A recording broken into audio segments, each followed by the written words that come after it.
Sorry about that. Let's. I don't know what's going on with my silly headset. It's just doing weird things. Oh, where did Bruno go? Okay, I'm going to start recording again. Okay, but I don't have a Bruno. Uh-oh. Did he say he was going to go somewhere, Jeff?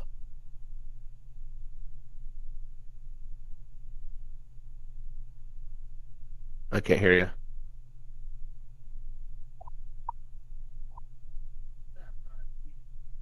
Oh, there he is. Hey, Bruno. Welcome back. Okay, good. Thank you very much. Am I amplified? No. Can you Uh, amplify? Okay, now I'm amplified. I got it. there we go. I got it. All right. Yes. We're back. Okay, we're back. We're back. Mark and Bruno, checking. Checkity check, check, check. Mark and Bruno in full effect. We should wrap Yeah, this yourself all spot. tangled up in plaid.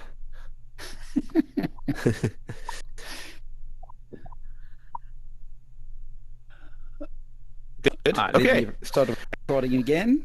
Yeah. Here we are. Okay. Okay. So we were talking about simplicity as a Bruno-ism, Yes. and and how this is not really simple, but I guess it should be simple. And of course, I come from a usability background, right? Obviously I'm a programmer and I do all of those types of things, but a big part of what I did was UX. And one of the key tenets of UX is to have your experience when you're doing whatever the heck it is you're doing, website, application, VR, whatever, to make it disappear into the background, to make it invisible, right?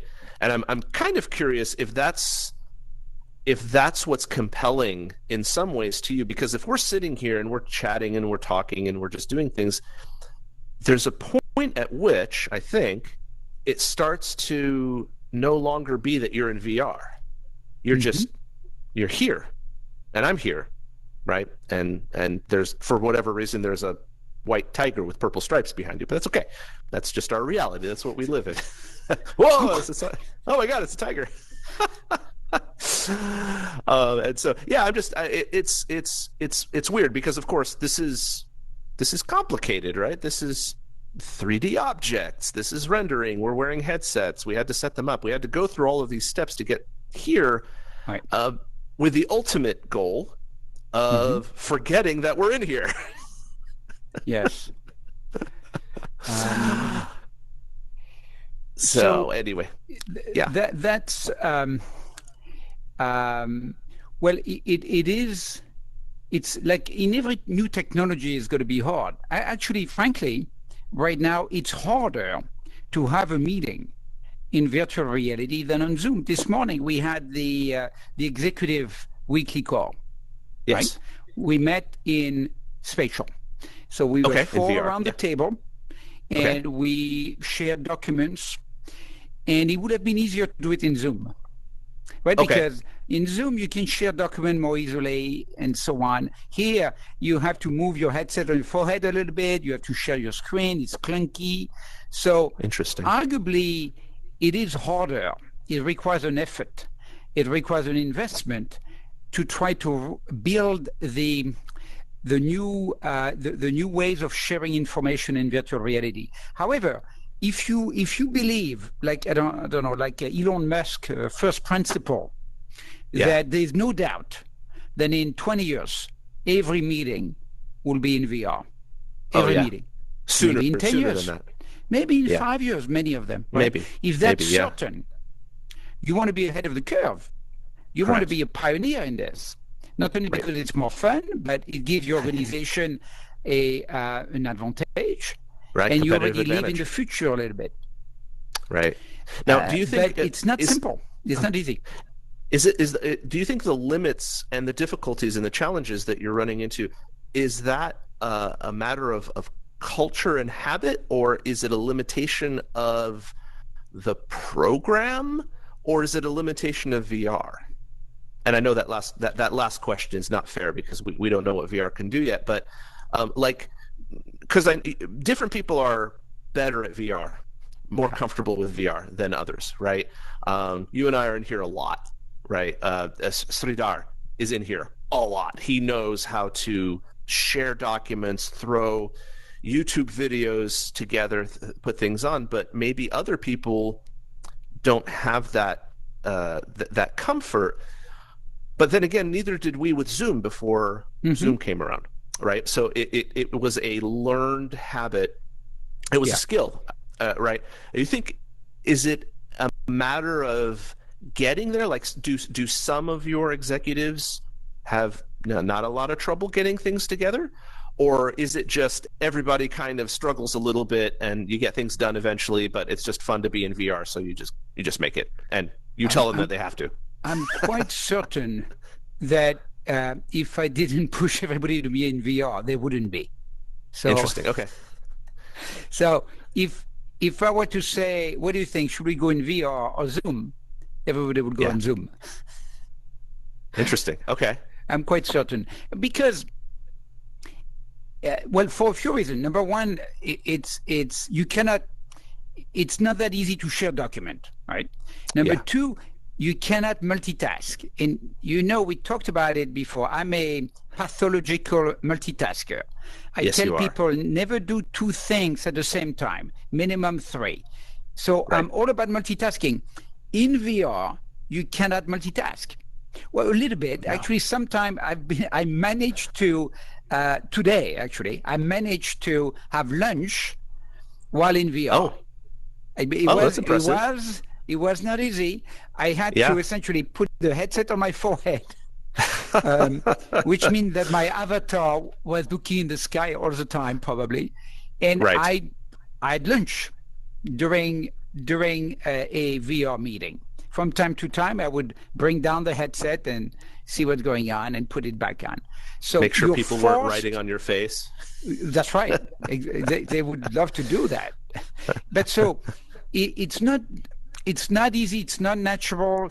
Another thing I noticed is that when you're in VR, it's very easy for people to get distracted and start manipulating object. They would take a virtual object and do things, but it's so incredibly visible to others that it's kind of distracting. For example, I would see Sridhar manipulating and moving the sculpture of a mascot tiger and moving it in the air. It's very distracting for everybody. But so we might need to invent new etiquettes also for meetings in virtual reality, right? Interesting. So let me throw the microphone at you and see what happens. Oh. I threw it outside of the balcony. No more microphone.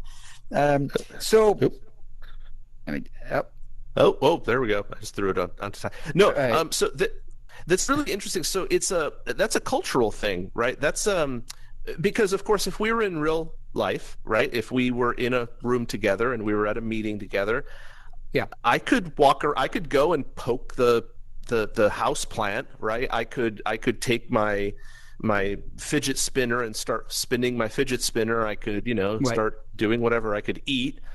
You could do all of those things, but most people culturally, we've learned they don't do that. That's rude. That's not a proper behavior in that space. But I don't know that exists yet here. It really is kind of Wild West, right? I mean, my favorite thing was during the happy hour. One of your employees made a dog or a cat or something just appear, and then he started handing it to people in the middle of people were up there. People were talking. People were announcing winners of things. It was very distracting. Right, everybody who was behind them could see that it was kind of like you're in class in the ninth grade, and someone's passing notes or throwing balled up paper at other people. But we learn in that space to not do that. So maybe part of this journey part of the evolution and growing up is learning about those types of things, and also limiting what people can do. I mean, I think that's a limitation that is gonna really limit what spatial can do. Here, you, for example, don't have the ability to spawn something, right? You can't just sit here and say, oh, I created a button, right? Like I just did. Right? I tried to, but it didn't work. See, so now there's a button here. I just made it, right? But you can't do that because you're not, and you can't manipulate it. You can't move it, right? And yeah, see, it's just there. It's not something that's available to the people who are not the administrative owners of this world space, right? And I think that really what it's going to take is making it so that admins have that sort of fine control over their spaces, that we can keep people from just, generating cats out of the ether and having them appear and walk. And this is, by the way, going to get much worse when this all gets fancier, right? So right now we can create a button, we can create a cat that just sits there, right? We can do all those things. But wait until someone could make a moving train or a skateboard that they could ride, or a jet that they can jump into and fly up into the air. I mean, holy moly. Can you imagine? There's no rules in here, right?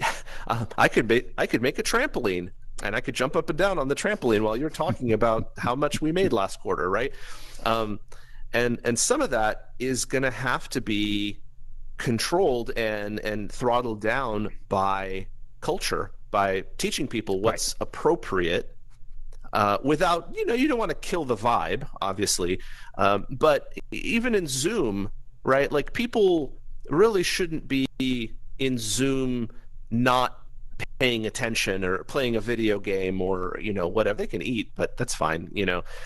Or worse, we heard stories. Yes, exactly. Their avatars doing things that it shouldn't be doing, or the person and not wearing pants and all sorts of other things, right?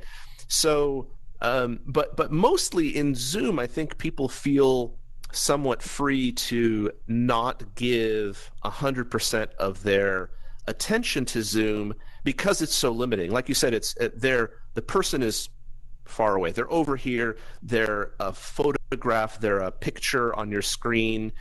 And it's also something that's actually really important that I think is a huge limitation of Zoom, and it's why VR is better, is you can't talk simultaneously with a large number of people in the same Zoom session. Like, we could have 10, 14 people in here all spread out with spatial audio and be totally fine, just like if we were in a room in real space, right? In Zoom, 14 people on a call? No way. It's a nightmare. I had a family call with 6 people, and we were constantly talking over each other. It's just not a good thing. And I think that negative aspect of it makes people not respect it, right?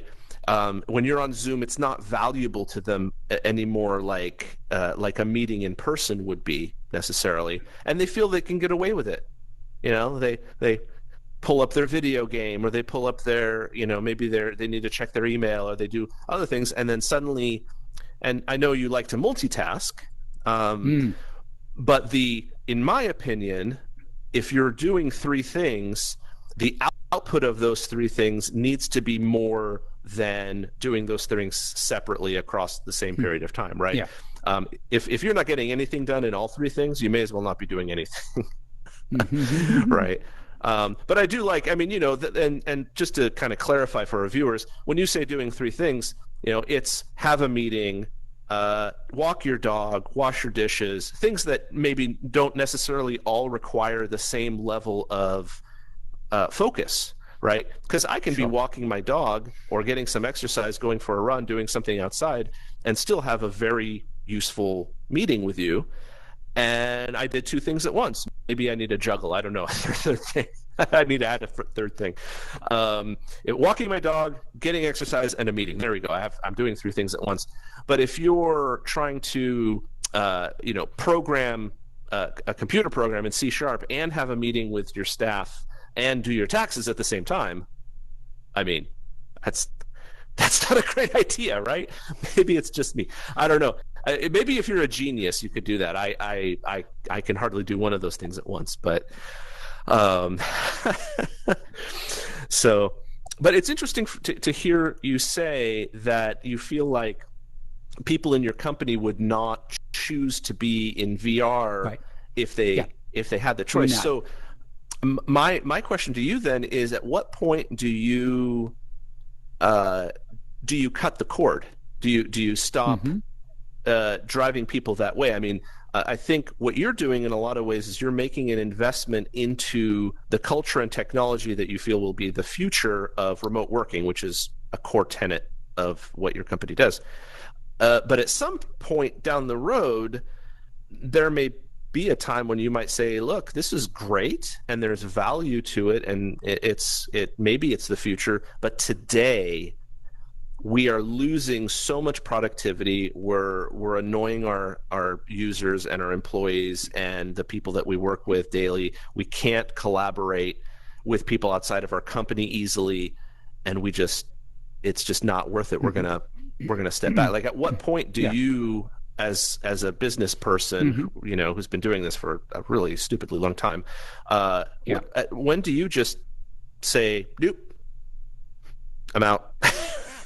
Right. So, so it's possible then in 6 months or 2 years, we have another discussion. I say, well, it didn't work out. Building the first company in VR did not work out. We ended up just using it for fun, for parties, and for a few rare events. But most of the executive meetings, most of the management meetings, back to Zoom. Possible. Okay. What's more likely is that we have 2 types of meetings: the one in which VR is the right approach, and then the one for which Zoom is still the right approach.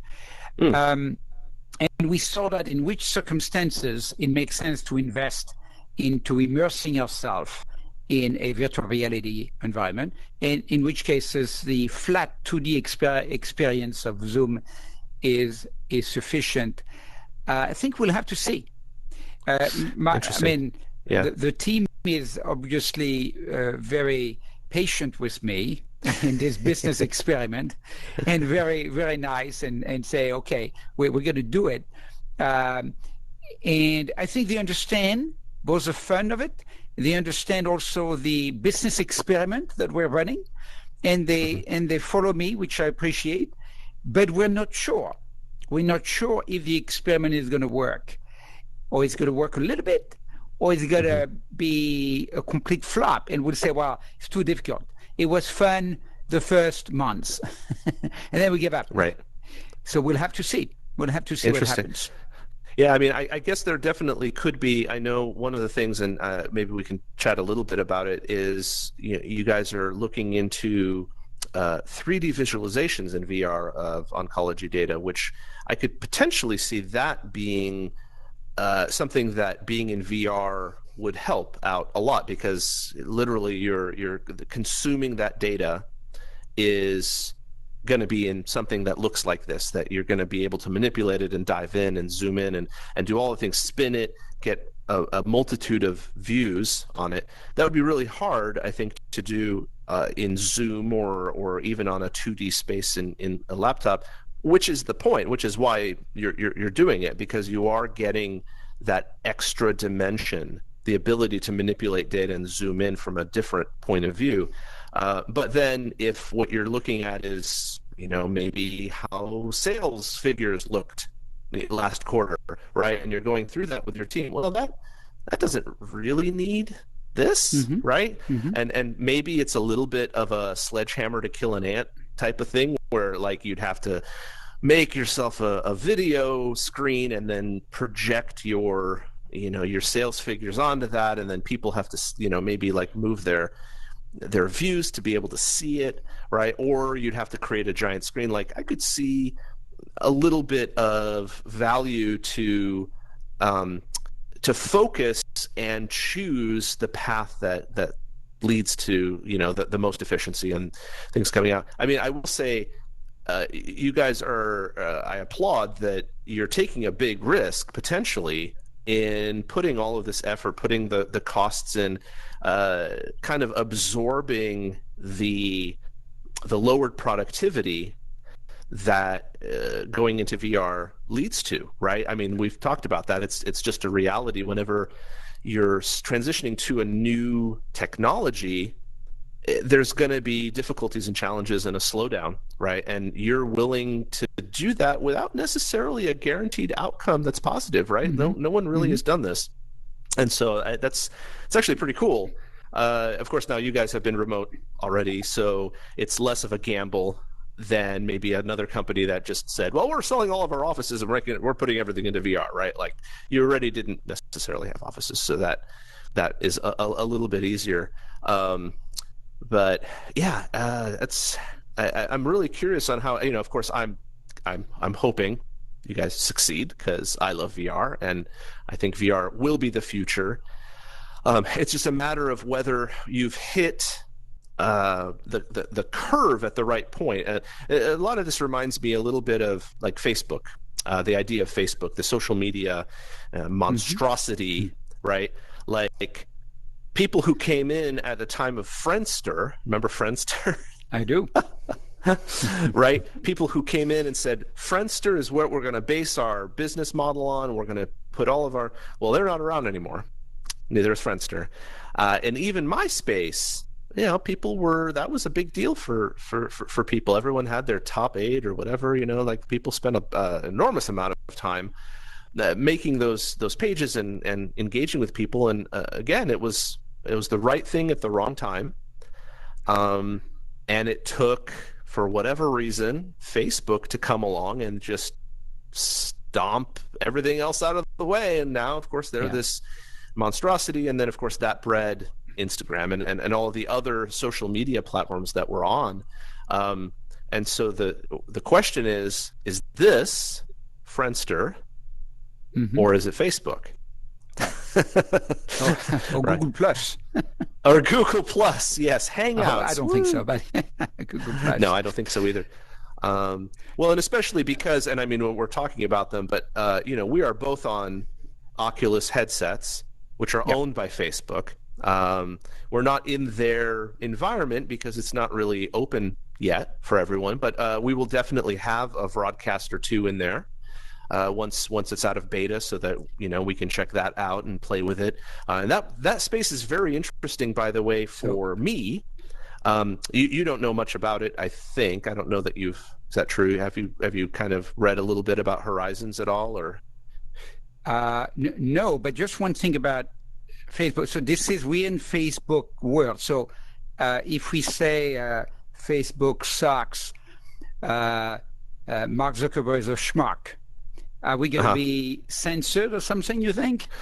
Well, so we're on a Facebook headset, the hardware, but AltSpace, this program that we're in, is actually owned by Microsoft. So I think we might get a bonus. We might get like checks in the mail if we tell them that Zuckerberg sucks. No, but that's actually really funny. So I'm joking and I'm making light of what you just said, but actually in Horizons, one of the very controversial features that they have in there is that everything that you say when you're in Horizons is recorded for a short period of time. So I think it's 15 seconds. So every time, we're having a conversation here and we're chatting, we're doing stuff, they're actually recording everything that's happening inside of their app for about 15 seconds and then throwing it away. It's going up into the cloud. And they're doing that because they want to prevent and protect themselves from liability lawsuits, for example, or, if someone's planning something nefarious, they don't want people to have the ability to go in, we're going to do an ice cream shop robbery or something, right? We want to get all the Rocky Road. And anyway, so and also that way what they can do is if someone says, oh yeah, this Vruno guy keeps coming up and like trying to hug me, it's weird, it's creepy, they can go back and they can view the recording and everything that happened. They can hear what you said, they can see what your avatar did, the motions that you did, and it's really kind of a privacy issue, I think, right? I wonder if there is a they're going to be, at some point, there's going to be a lawsuit about non-consensual avatar interaction. Oh, I'm sure. Sure. Well, there is already, and I'm actually curious. I've never done this in here, but hold on. Let me see what happens if I do that. Hold on. Did anything happen? No? Interesting. So there's a thing called a bubble, which you can put on, which I think keeps me from... Oh, look at that. Look. So I can't... Yeah, you disappear. See, my hand disappears if I get too close to you. But then if I turn... Oh, hello. There we go. Now I'm at your exact position. Yes, I can see I'm looking into your brain. So they have some of these protections in place. And in fact, in Horizons, in the Facebook app, what the bubble does, and this is why I was curious to try it, the bubble makes you disappear. You blink out of existence. You go into your own safe space where nobody else is. That's their version of pulling the cord and finding a safe place, which I think is an interesting... I mean, that's a really interesting... You're like playing dead. You're putting your head under the sand, right? You're getting out of the situation. And I sort of wonder if that triggers something in the Horizons recording to where they go, oh, someone just went into their bubble. Let's go see what's going on over there, right? Let's send in the sheriff and see who's being a bad boy. And they do make it also very obvious that they're watching. Like if and I'm going to have you. I think I can actually get you a Horizons invite. So I'm going to try and get you in there. But when you appear in Horizons, the very first thing that happens is there's somebody standing there. Like I'm standing here. You appear, and someone goes, "Hey, hi Vruno," or "Hi Semper Tigris," or whatever. How are you today? It's very weird. It's almost like you walked into a Walmart, right? And the Walmart grader's like, "Oh, how are you doing today?" Right? And I think part of that is psychologically that makes you, that makes you say, "Hey, whoa, I better be good. There's someone here watching. There's a person here who's keeping an eye on me. I can't do anything bad. I can't slap people on their virtual butt or something." So it's going to be interesting. Talking about virtual butts. No. Talking about Zoom versus VR. I've got a Zoom call coming. So I need actually to jump in a couple of minutes, but I just want to say it's going to be super fun to do this with you. And thank you, Jeff, by the way, for supporting us and being the recorder in chief and the producer. So it's like who's the name of that guy at the Howard Stern show? The guy who makes everything happen. Baba Booey. No, I'm not sure which one.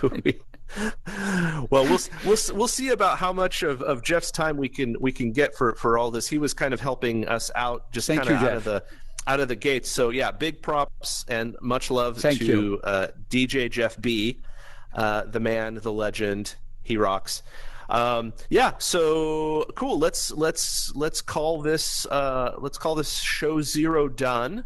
And once again, just want to shout out to Larval for picking up the tab for all this stuff, making all this happen. We're very appreciative that they are out here helping us do our thing and have this be a thing. It's going to be interesting. We're going to talk about all kind of things, I know, and maybe I'm going to be the annoying sidekick of your more serious presentations here. But seriously, I would not be in VR without you, Mark, and I'm very happy with that. It's going to be a lot of fun. It's a super interesting business and human experiment. And for sure. So thank you, Mark Zuckerberg, even for the Quest 2. It's incredible. Everybody should get a Quest 2. Everybody should get a Quest 2. Right? Yeah, it's so affordable. It's so affordable. Yeah. Everyone really should have one. Yeah, for sure. All right. We need to find some kind of people don't dab anymore, do they? We need to find some kind of closing for Yeah, I the don't know. show. I mean, We'll I think could. about it Let's for see next what I. time. Here, I know what I'm just gonna. Here, I'm just gonna fly away. Oh yes, Mark out. All right, careful up there. Oh, Oh, whoa, whoa. no. Oh boy. All right. Oh. Ooh. All right. Oh. Thank All right. you. There we go. Okay. Out. Bye. Thank you and good night. There we go. All right. So you can head out. I'm just going to chat with Jeff for a little bit. I'll see you later, Bruno.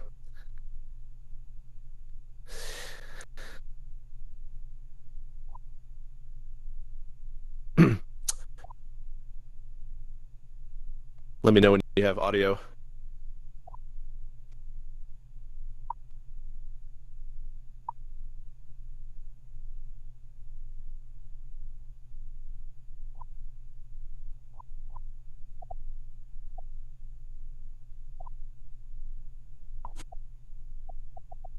See, it says you're